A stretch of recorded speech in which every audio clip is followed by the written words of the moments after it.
So, yeah, the Gospel of John, this is lesson 2, and there's your question there. The question is, what is the historical limitation of the story of John's Gospel? So, you can answer that by the end of this lecture or this lesson.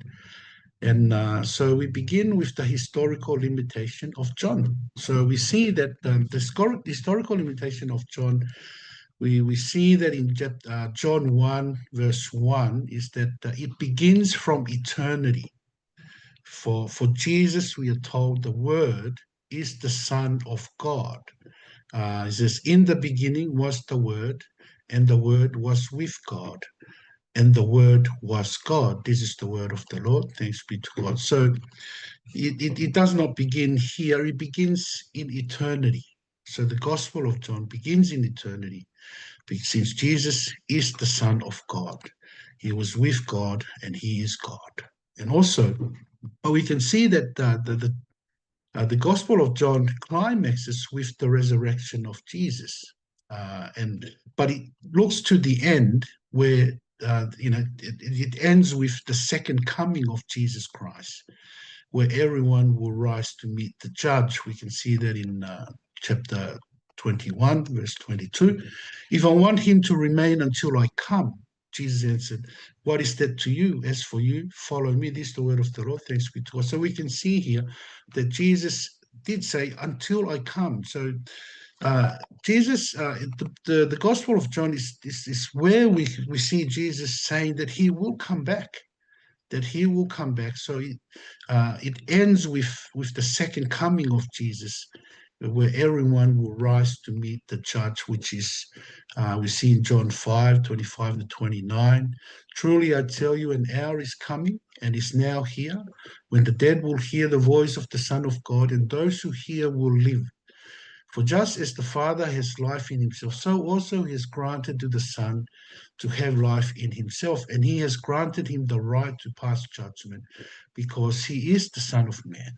Do not be amazed at this, because a time is coming when all who are in the graves will hear his voice and come out, those who have done good things to the resurrection of life, but those who have done wicked things to the resurrection of condemnation. This is the word of the Lord. Thanks be to God. But you can see that it climaxes with God, with Jesus speaking about he is the resurrection.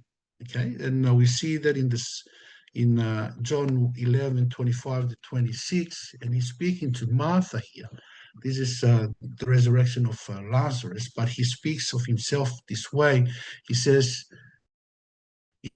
Jesus said to her, I am the resurrection and the life.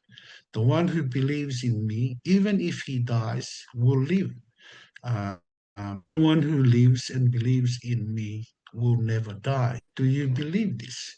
This is the word of the Lord. Thanks be to God. So the question is for us is that the Gospel of John, we are told, is the resurrection of Jesus Christ. Do we believe this? I think it's very important that we ask our question: do we believe that everyone who believes in Jesus will never die, and we are to believe Jesus? We are to believe Him, that He is the resurrection, as we are told. And it's the climax of the gospel. So, not only that, the Gospel of John. Not only that, we are told in John 20, 29. Jesus said, because you have seen me, you have believed. Blessed are those who have not seen and yet believe. So in the present, so just talking about us in the present, the ones who did not see Jesus in person, like Thomas, when Jesus resurrected, but we have faith in him through the eyewitness accounts of Jesus that are given to us by John and the Gospels. And then through these accounts, we are then given life in Jesus Christ by believing, having faith in Jesus Christ through the accounts given to us by John in his gospel, and also the other gospels as well, and the Bible as a whole. So you can see that these are the limitations of the Gospel of John. It begins in eternity, and not only that, but the resurrection of Jesus is the climax of the Gospel of John. And also at the end, it looks at the end, the second coming of Jesus, where everyone will rise to meet the judge, the judgment, the judge who is Jesus. And in the present, while in the present, the ones, we do not see Jesus like Thomas, but have faith in him through the eyewitness accounts given to us, so that we be given life in Jesus. And we are told, and that those who died in the Lord are blessed. Revelation 14, verse 13. Then I heard a voice from heaven saying, "Write, blessed are the dead who die in the Lord from now on. Yes, says the Spirit, so they will rest from their labors, since their works follow them." This is the word of the Lord. Thanks be to God. So you can see that that's the limitation. That's the historical limitation of John's gospel. It begins in eternity. The resurrection is the climax of the story. And also, it looks to the end, to the second coming of Jesus, where everyone will rise and meet the judge. But in the present, we are to believe, have faith in Jesus Christ through the eyewitness accounts that are given to us about Jesus, so that we are given life. And those who die in the Lord, we are told, are blessed. So you can see there the historical limitation of John's gospel. It is a wide gospel. It's because it doesn't begin here on earth. It begins in eternity, and it also ends with the coming back of Jesus Christ. And for us in the present, the question for us: do we believe this? Do we believe the resurrection of Jesus Christ, which is the climax of the rest of the Gospel of John? And number two is the genre of John. The When I first studied theology, I pronounced it genre. I think, yeah, but it's genre. It is a French word, the genre. But this section is taken from Kostenberger's Encountering John. And the word genre tells us what kind of book we are reading or looking at. So, is it a newspaper? Is it a cartoon? Is it a history? Is it poetry? Is it myths or legend or lore or maps? Or is it a cooking book? So the genre it tells us what kind of book we are reading. Okay, so we read, law differently from maps. We can't read maps like we're reading laws, and we can't read myths like we're reading a cooking book, and so forth. So it is important that we know the genre of the book that we are reading. So the genre of a book is important for how we can interpret it and then understand its meaning. Our interpretation of a historical book will be different from interpreting poetry or a myth from interpreting a law book. So the genre of John's gospel is gospel. That's what the genre is. And this is very important to understand what a gospel is as a genre, so we could understand and interpret John's gospel rightly and correctly, so we can handle it with accuracy. So, what is the gospel? What is the gospel then? The Greek word for gospel is euangelion. Uh, we learned that from the Greek class, and it means good news. It just means good news. Now, the Old Testament word for gospel is baza, and it appears in these verses. We can see this in these verses. Psalm 95, verse 1. Come, let's shout joyfully to the Lord, shout triumphantly to the rock of our salvation. So here we can see it's a declaration of, shout joyfully to the Lord, shout triumphantly to the rock of our salvation. Isaiah 40, verse 9, it says, Zion, herald of good news. Go up on a high mountain, Jerusalem, herald of good news. Raise your voice loudly. Raise it. Do not be afraid. Say to the cities of Judah, here is your God. So you can see there's good news. Evangelion, or the Old Testament, Baza, is good news to be heralded, to be announced. Um, And also in Isaiah 53, verse 7, he was oppressed and afflicted, yet he did not open his mouth. Like a lamb led to the slaughter, and like a sheep silent before her shears, he did not open his mouth, declaring that he did not open his mouth. And he was oppressed. And Isaiah 61, verse 1, it says, the Spirit of the Lord God is on me, because the Lord has anointed me to bring good news to the poor. He has sent me to heal the brokenhearted, to proclaim liberty to the captives and freedom to the prisoners. This is the word of the Lord. Thanks be to God. You can see there in the Old Testament, the idea of gospel is about proclaiming, is about bringing good news and declaring good news to the poor. And so we can see that Jesus announces the gospel as the kingdom of God. We see that in Mark 1, verse 15. The time is fulfilled. The kingdom of God has come near. Repent and believe the good news. See, this is Jesus coming to declare the good news. And he says, believe. So his time is fulfilled. The kingdom of God is come near. So therefore, repent and believe the good news that is being declared to you, being announced to you, that Jesus will go on and announce to the people. And as Christians, we are called the gospel. We call the gospel as the good news of our salvation in Christ Jesus. So as Christians, we call the gospel as the good news of our salvation in Jesus Christ. Now, it's important that we get that we have a right understanding about the gospel, because a lot of people say the gospel includes our response to God, how we live and our attitude, living rightly, and things. They say that that's the gospel, but it's not. The gospel is the work, the gospel is the good news of our salvation in Jesus Christ, what God has done to save us in Jesus Christ. That is the gospel. That is the good news. Our response to it, our response to the gospel is not the gospel. So we need to be careful and also make that distinction between the gospel of our salvation in Jesus Christ by dying on the cross for us. So in 1 Corinthians 15, 1 to 3, it says, the gospel of Jesus Christ is that he died for our sins. He was buried, and he was raised in 3 days. In 3 days he was raised, and according to the scriptures.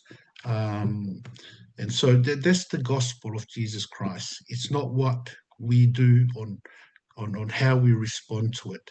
And a lot of people, a lot of Christians get that wrong. They think that how we respond is the gospel, but it's not. The Gospel of Mark begins by telling us the beginning of the gospel of Jesus Christ, which is the Son of God. And this the beginning of Mark's gospel in Mark 1, verse 1, the beginning of the gospel of Jesus Christ, the Son of God. So it's the beginning of the good news of Jesus Christ, who is the Son of God. Now, since Mark's gospel may have been written first out of the Gospels, it seems that this may have been the first time to use the word evangelion for teaching, but in written form. Okay, the gospel is good news that is written. Okay, so it's not only announced, declared, but now it is written down in the Gospels, in the Bible. And we can learn from Mark that the gospel is the history of how the good news came in the life of Jesus and his crucifixion and his resurrection from the dead. It's important to read the gospel as historical, for it gives us first-hand eyewitness accounts of those who travel with Jesus. And we see that in Peter 2, 1 to 16, it says, "For we did not follow cleverly contrived myths when we made known to you the power coming of our Lord Jesus Christ. Instead, we were eyewitnesses of his majesty." Is the word of the Lord. Thanks be to God. So it is not myths, it is historical. It is an event that took place in the history of mankind. And it is not man-made myths. It's not made up. It is real. It is a historical event. And we are given first-hand eyewitnesses accounts of by those who traveled with Jesus Christ, uh, like Peter himself. Towards the end of the first century AD and the beginning of the second century AD, it appeared that the Gospels were already given their names, such as the Gospel written according to Matthew and the Gospel written according to Mark. So by the beginning of second century, it's very early, AD, the Gospels were already given their names, and those that we have today is Gospel written according to Matthew, the Gospel written according to Mark, Gospel written according to Luke, according to John. So it also appeared that as the church gave names to the books of the Bible, they believed that the Gospel is one, but they are recorded in four gospels written by the gospel authors. So they believe that the gospel is one. Okay? The good news of Jesus Christ for our salvation is one gospel. But yes, they are recorded in four different gospels in four gospels written by the gospel authors, which is, as we know, is Mark, Matthew, Mark, Luke, and John. By the middle of the second century AD, one of the church fathers, his name is Justin, had already used the word gospel for the gospels that we have today in the Bible. So you can see that very early they were already called the gospel. That's their genre. That's the genre is the gospel. It is good news being declared, being not just any good news, but it's the good news of Jesus Christ, of the Son of God, and being declared and being announced to us.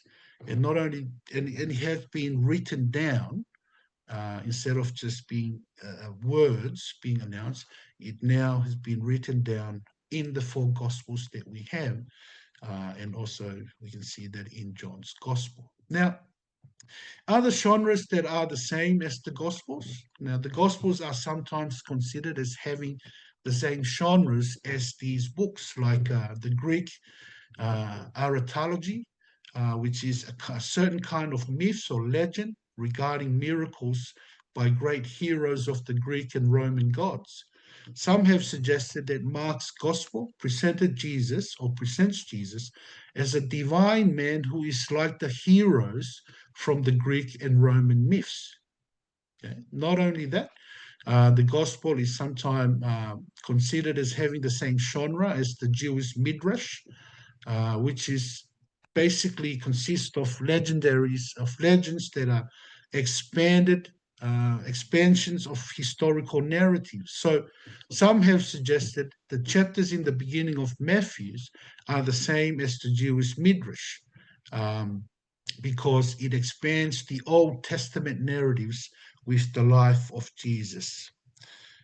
The number three, the Greco-Roman biography is being considered as the same as the Gospels, like the biographies of leading political figures and other leaders in the Greco-Roman world. Speaking on the Gospels, there are many theologians who believe the Gospel genres are similar to genres of biographies of the Greco-Roman leaders. But what are we to say about this? Okay. What sets the gospel genres apart from this? Now, it is true that there may be some similarities between the Gospels and the biographies of Greco-Roman leaders and heroes, but there are great differences because all the Gospels gather the records of the life and teachings of Jesus for the readers so that they may believe the person the book is presenting. We can see that in John, and that is the purpose of John's Gospel, we are told in John 20, 30 to 31. Jesus performed many other signs in the presence of his disciples that are not written in this book. But these are written so that you may believe that Jesus is the Messiah, the Son of God, and that by believing you may have life in his name. This is the word of the Lord. Thanks be to God. So we can certainly say that the nature of the Gospels is very different from the biographies of the Greco-Roman leaders or heroes because of the person that the gospel presents to us, and that is Jesus of Nazareth. The biographies are just, they're just um, information about a certain person. They're just information. It doesn't require you to believe in that person. Whereas the gospel, yeah, it gives us, presents us Jesus Christ, the life of Jesus Christ, and the person of Jesus Christ, and we are told that he came to save us, and therefore we respond to him. We need to respond to him in faith. So that's what makes the gospel, sets it apart from the biographies and all the legends and myths that we can find in the writings in the time that the gospel was produced, or even before that. Now, we can see that in Mark 15:39, it says, when the centurion who was standing opposite him saw the way he breathed his last, he said, truly, this man was the Son of God. See, you can see that here's the centurion, he saw, um, Jesus Christ being crucified, breathed his last. And this is his conclusion about that, about Jesus, that truly this man was the Son of God. So not this is not just a biography. This is about the life of Jesus presented to us so that we can come to know who Jesus Christ is and what he came to do in order to save us. One of the New Testament scholars in the gospel suggested that the genre of the gospel is the same as the Old Testament history, like the book of Samuel, or 1 and 2 Kings and 1 and 2 Chronicles. And they are similar because they all speak about history, okay? About the things that happened in their time, and they interpret the importance of those things. So you can see, yes, they are similar, but they are like the books, Samuel and Kings and Chronicles, because you can see what happened historically, but also we are given the interpretation of what happened. Okay, so we can see that in 1 Samuel 2:25, if one person sins against another, God can intercede for him. But if a person sins against the Lord, who can intercede for him?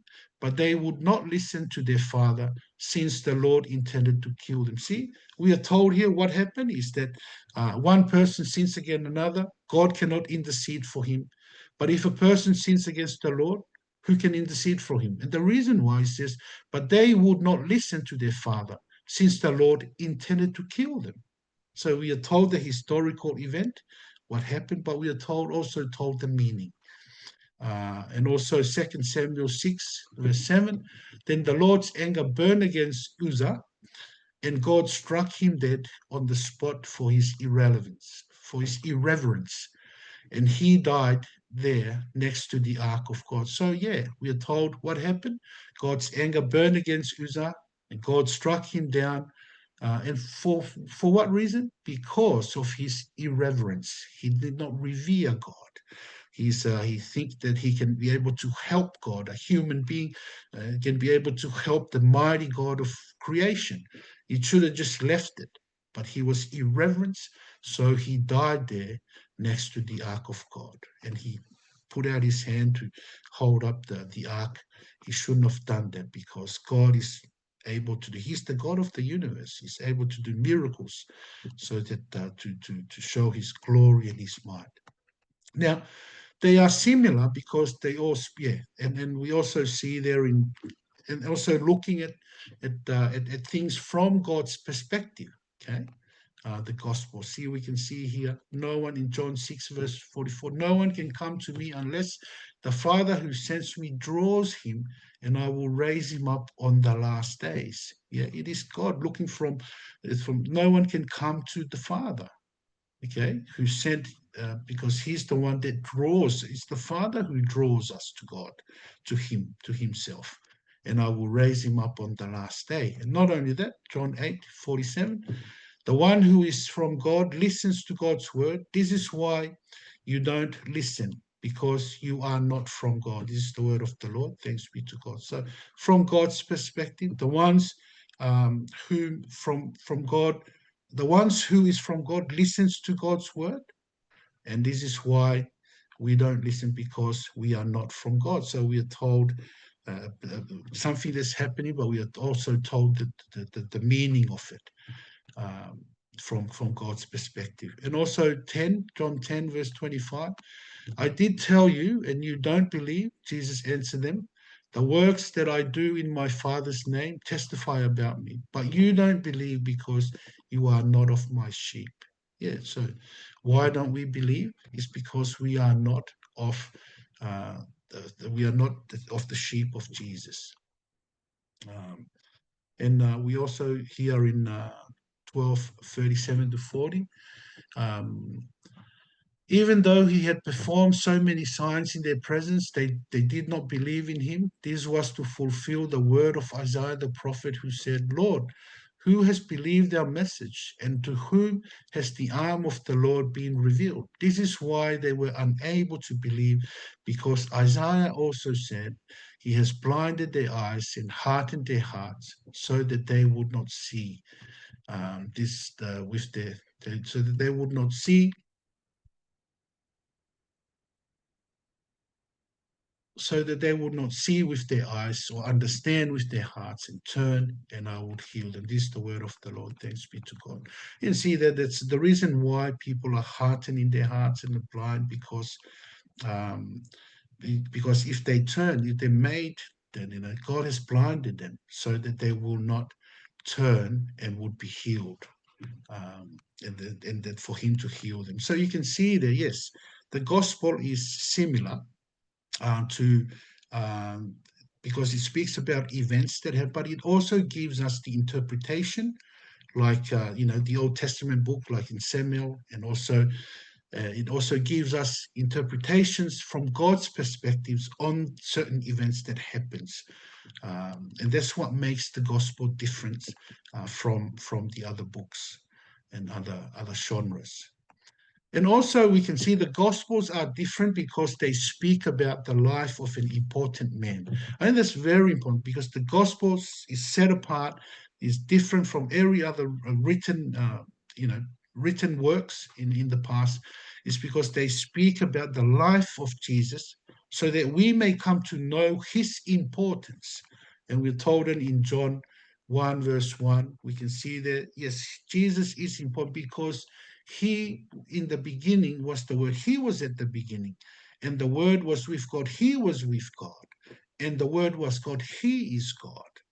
So you can see then also in John 8:58, he said, Jesus said to them, truly I tell you, before Abraham was, I am. You can see there that Jesus is claiming himself to be the God that was before Abraham. So, and that we and so, because of that, we are to believe in him so that we may trust in him and be given eternal life. So, John 6:47, truly I tell you, anyone who believes has eternal life. So, you can see that the gospel is different. The gospel is not like some sort of legendary piece of writing, it's not a biography that just gives us information about a particular person's life. No, the gospel of Jesus Christ is good news that is declared and is being announced by Jesus, but it's being written down in the Gospels, in the Gospels, and it's written down so that we may come to know who Jesus is, and that we may come to believe in Him and trust in Him, and receive the promises of eternal life promised by God. So that's the gospel, and it's the Gospel of John and its historical limitations, and what the gospel is, and the genre of the gospel. So, Heavenly Father, we come to you thanking you so much for giving us understanding of the gospel and its genre, so that we are able to read it with understanding and be able to respond faithfully to the claim that has been declared and been announced by Jesus about the kingdom of God, and so that therefore we ought to repent and have faith in Him, and trust and walk in Him in newness of life, and grow in our everyday walk with you in love for you, and love for one another. We pray this in Christ. Amen.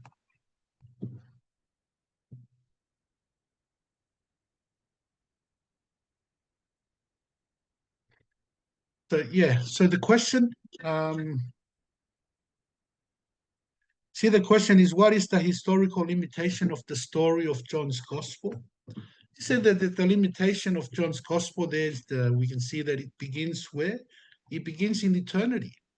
For Jesus, well, how do we know that? Because Jesus is the Son of God. We're told in John 1, verse 1, that he is, the Word was with God. In the beginning was the Word, and the Word was with God, and he is God. And not only that, but we are told that, the climax of the Gospel of John is the resurrection of Jesus. You know, that he will rise again from the dead, and he is his life. And we are told that at the end of the Gospel, it tells us about the second coming of Jesus Christ. And that second coming means that everyone will rise to meet the judge on that day. But for the present time, told in John 20:29, is that we have faith. We are to trust in him. You know, like Thomas, who did not see Jesus, we are to trust in the eyewitness accounts is given to us by John about the life of on the life of Jesus Christ, so that those who died in the Lord will be blessed, as we are told in Revelation 14:13. So basically, that's it. It's a very expansive historical limitation, isn't it? It's from eternity to eternity. So you would say, but within that, we can see that it's about the resurrection of Jesus, and for us to have faith in him through the eyewitness accounts that is given to us by the Gospels, and in this case, the Gospel of John.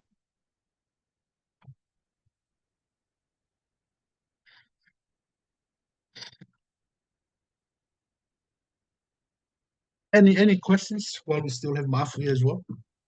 Still recording, brother. Oh,